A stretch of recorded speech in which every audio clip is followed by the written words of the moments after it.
Hi, hello there friends, Skyrionn here, and today we're going back to the early 2000s to look at Banjo-Tooie.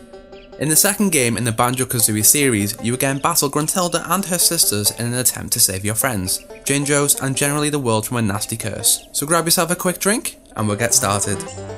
Number 1. Banjo-Tooie was originally going to be on the 64DD edition to the Nintendo 64, a magnetic disc drive, but due to commercial failure on the 64DD, the game was ported to the Nintendo 64. At that time, the game was called Banjo-Kazooie 2. Number 2. According to Speedrun.com, the fastest 100% completion rate for Banjo-Tooie is 4 hours 18 minutes. That may seem like a long time to some, but to me, completing Mayhem Temple seemed to take just as long. That is an impressive time for a game so big. Number 3. Humbawamba was originally to wear a red dress, which can be seen in Nintendo Power Volume 134, in which a beta screenshot shows this. Also, it is implied that Humba would at one point take Mumbo tokens instead of Globos, as the Mumbo token icon can be seen at the bottom right of the screenshot. Number 4. There is a fully functional, inaccessible multiplayer mode which is called Bottles' Revenge. In this mode, the spirit of Bottles would stalk Banjo and his trusty sidekick, allowing the second player to possess nearby enemies and attack the other player. For an unknown reason, the access to this mode was removed but is still accessible with the use of a Game Shark or an emulator. Number 5. Jam Jazz's military cadence is based on the Duckworth chant made popular by the 1987 film Full Metal Jacket.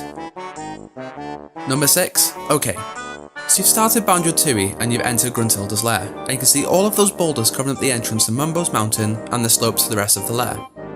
Now, I know you tried to get past them to see what's behind them. We all did. Well, in an episode of Boundary Break by She Says, it can be seen that there is actually nothing behind the boulders, just a void. Now you know. If you're interested in more, I'll put a link to the episode in the description. Number 7.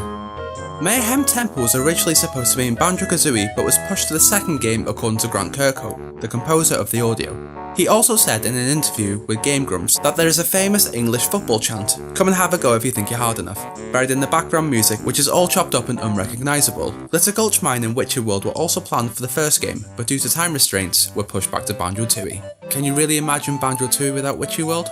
Nope. Number 8.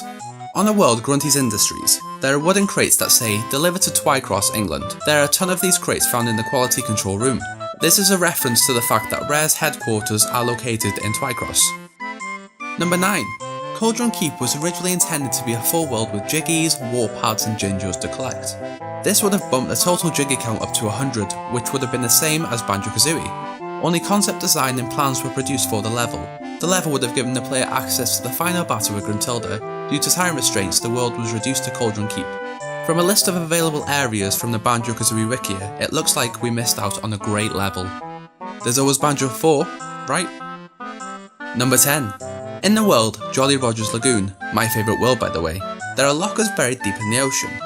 On these lockers are names. Random names? No, but the names of the Banjo team members. What a nice way for your name to be noted on a piece of work forever. Okay, so that was 10 interesting Banjo-Tooie facts. I'm really loving going through all of these older games and finding out that there's still secrets after 18 years that I didn't know.